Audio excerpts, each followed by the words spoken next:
Hi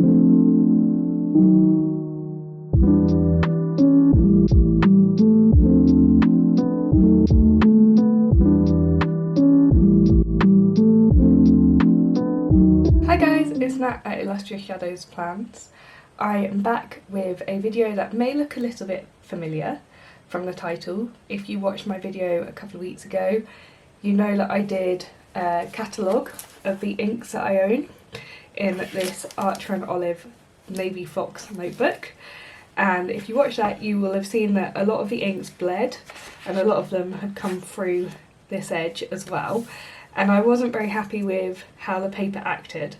And a few of you kindly said in the comments that the Archer and Olive paper is really not very good for fountain pen ink. As we can see here, it's really not great. It doesn't show off the shine very well, it doesn't show the shimmers and the sheens as it should, and like the colours bleed quite a lot. So I thought what I would do in the back of my notes pages is I would redo this ink log. I've actually got enough spots now to do all of my inks, which is better than last time. Last time I only had enough space to do 10, I think, of my inks. And this paper should act and should work better for the inks that we're putting down there. I am still going to be using the glass dip pen. Again, a few of you said that the glass dip pens aren't great. They don't have great flow, they don't have great consistency, but I don't currently have any other method of doing this number of inks at the same time. So what I thought I would do is do the glass dip pen for the boxes and the names and the producer, and then this example box that I put here, I have 3 reloadable pens. So this is a Asfine P50, which I got for Christmas from my other half. This is a Lamy Safari with a converter in, and this is one of the Ferris Wheel Press rollable pens, and this actually has a converter as well. I'll show you. So I've loaded all 3 of these up with an ink of my choice. This one has Aurora Borealis in because I really wanted to see how this writes on the Hobonichi paper. This one has Tumbling Through Time Blue, and this one has Writer's Blood in it. And my plan is, when I refill one of these with a different ink, is I will come in here and I'll write a little quote in the example box in one of these pens. So for these 3, I'll be able to write those quotes in today, and I'll be able to show you what they look like with an actual, oh, the rollerball's rolling away, with an actual fountain pen.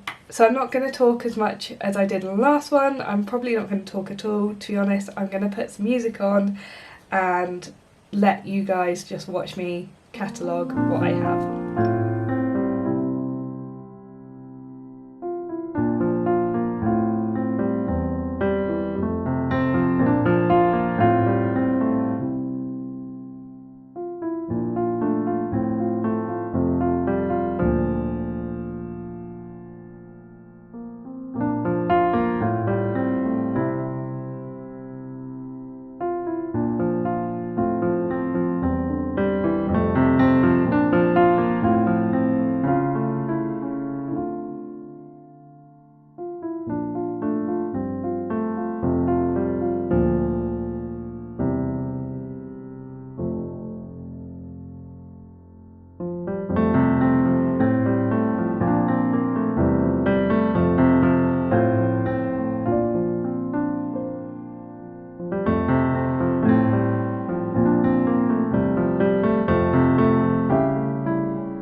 that is this little catalogue done.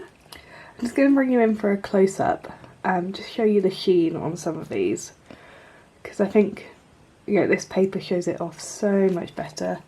The lighting isn't great here today, it's a bit cloudy. I have got my ring light on, but it's not really helping too much. You can see a little bit of a sheen.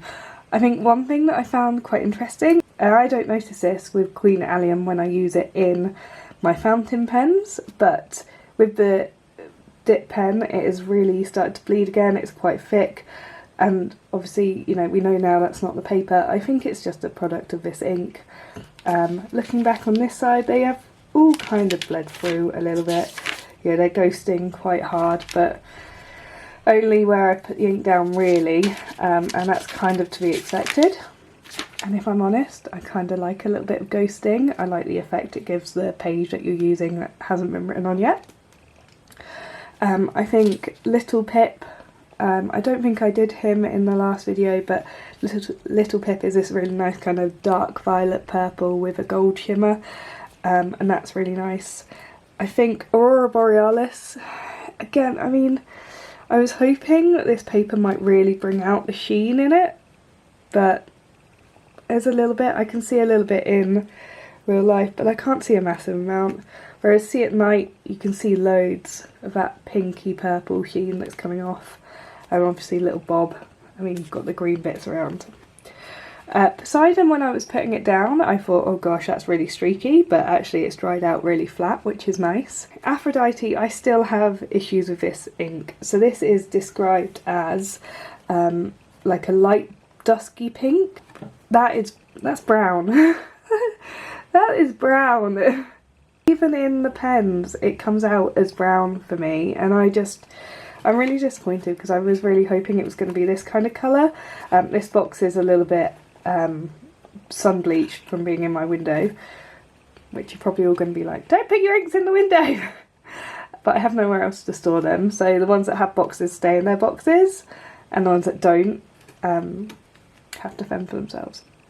And I am aware that's probably going to potentially change some of the colours, but that's what it is. But Aphrodite hasn't been left out in the sun, it's been in its box, but again, that's been that colour since I got it. So, and as always, Tumbling Time Blue.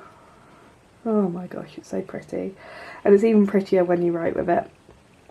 So that is that. I hope you enjoyed this video. I hope this has been a nice little update for you and has maybe, if you were thinking about these inks, given you a bit of an idea of how they perform on Hobonichi paper, which is a little bit more fountain pen friendly. I do appreciate that this is very similar to the video I did a couple of weeks ago, so if you have watched this far, thank you very much, and I appreciate you being here. I will be back next week with another plan with me. I hope you all will have a lovely day. Take care of yourselves, and I'll see you in the next video.